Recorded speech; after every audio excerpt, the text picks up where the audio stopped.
Chapter 2 of Northanger Abbey by Jane Austen. In addition to what has been already said of Catherine Morland's personal and mental endowments, when about to be launched into all the difficulties and dangers of a 6 weeks' residence in Bath, it may be stated, for the reader's more certain information, lest the following pages should otherwise fail of giving any idea of what her character is meant to be, that her heart was affectionate, her disposition cheerful and open, without conceit or affectation of any kind. Her manners just removed from the awkwardness and shyness of a girl, her person pleasing, and, when in good looks, pretty, and her mind about as ignorant and uninformed as the female mind at 17 usually is. When the hour of departure drew near, the maternal anxiety of Mrs. Morland will be naturally supposed to be most severe. 1,000 alarming presentiments of evil to her beloved Catherine from this terrific separation must oppress her heart with sadness, and drown her in tears for the last day or two of their being together. And advice of the most important and applicable nature must of course flow from her wise lips in their parting conference in her closet. Cautions against the violence of such noblemen and baronets as delight in forcing young ladies away to some remote farmhouse must, at such a moment, relieve the fullness of her heart. Who would not think so? But Mrs. Morland knew so little of lords and baronets that she entertained no notion of their general mischievousness, and was wholly unsuspicious of danger to her daughter from their machinations. Her cautions were confined to the following points. I beg, Catherine, you will always wrap yourself up very warm about the throat when you come from the rooms at night, and I wish you would try to keep some account of the money you spend. I will give you this little book on purpose. Sally, or rather Sarah, for what young lady of common gentility will reach the age of 16 without altering her name as far as she can, must from situation be at this time the intimate friend and confidant of her sister. It is remarkable, however, that she neither insisted on Catherine's writing by every post, nor exacted her promise of transmitting the character of every new acquaintance, nor a detail of every interesting conversation that Bath might produce. Everything, indeed, relative to this important journey was done, on the part of the Morlands, with a degree of moderation and composure, which seemed rather consistent with the common feelings of common life, than with the refined susceptibilities, the tender emotions which the first separation of a heroine from her family ought always to excite. Her father, instead of giving her an unlimited bank order on his banker, or even putting a £100 bank bill into her hand, gave her only 10 guineas, and promised her more when she wanted it.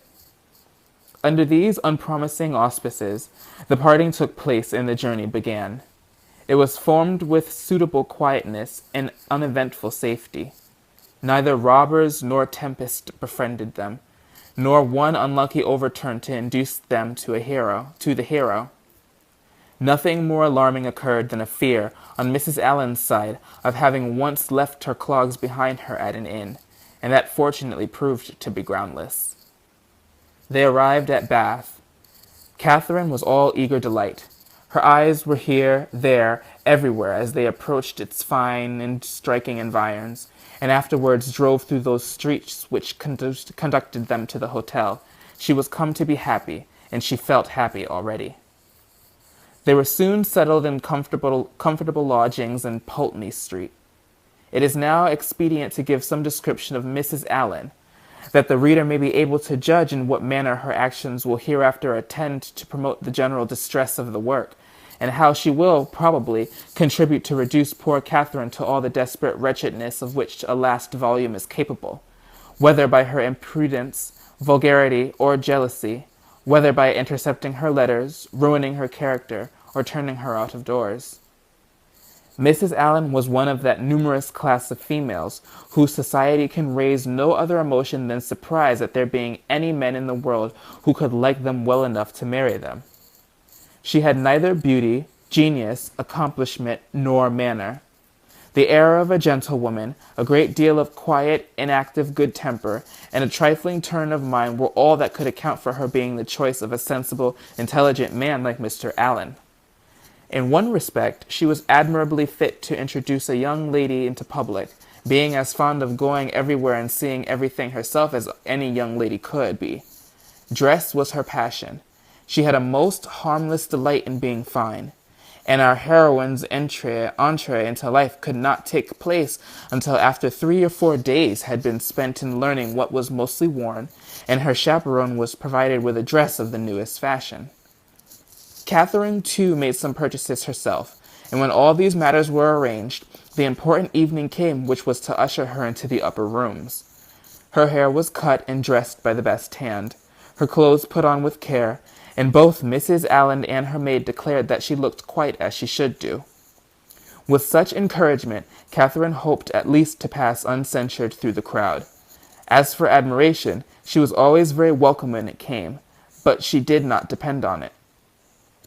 Mrs. Allen was long in dressing that they did not enter into the ball until late. The season was full, the room crowded, and the two ladies squeezed in as well as they could. As for Mr. Allen, he repaired directly to the card-room, and left them to enjoy a mob by themselves.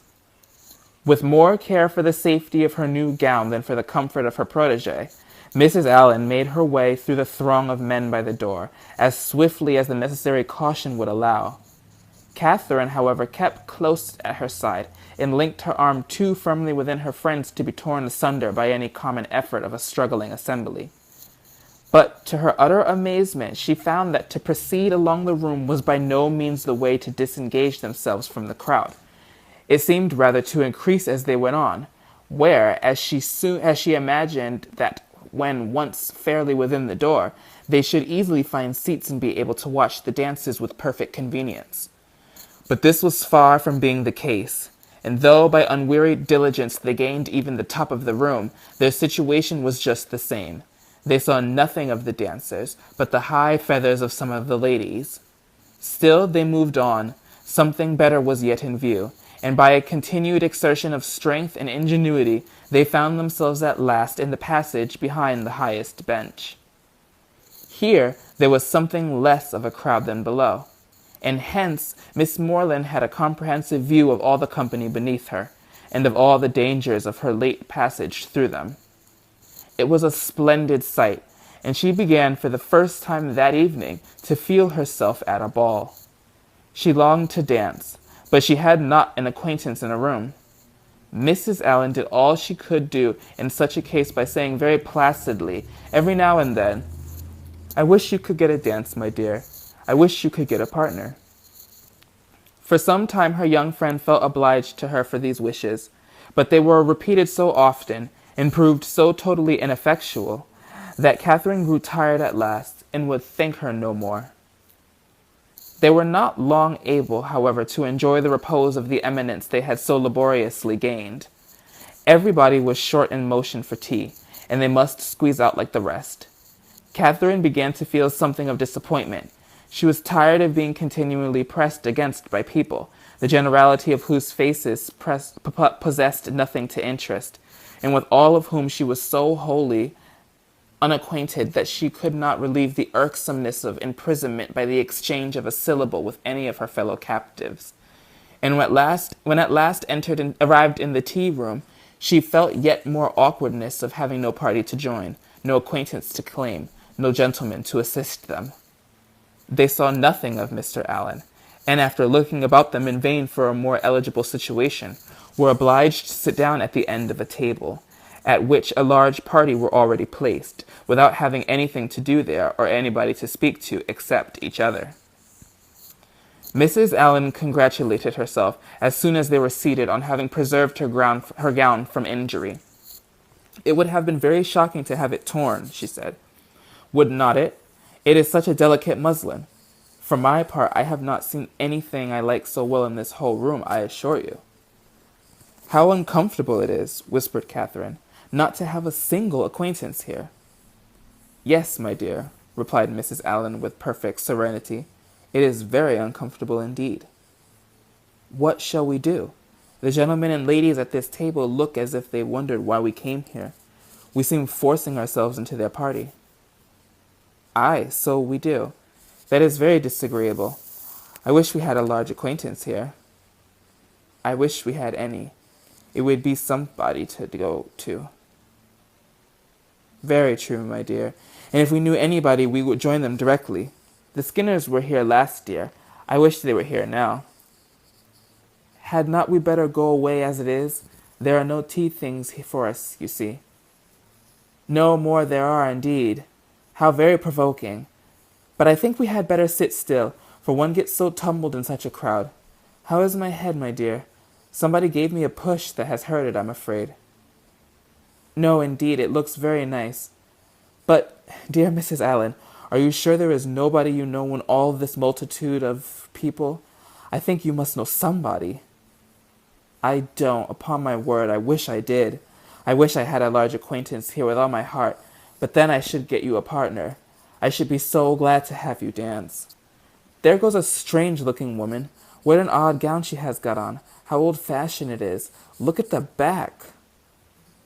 After some time they received an offer of tea from one of their neighbors.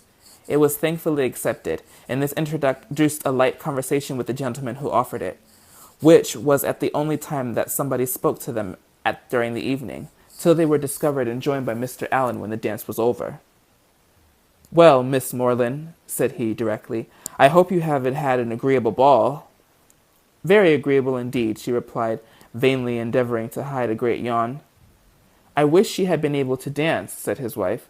I wish she could have got a partner for her.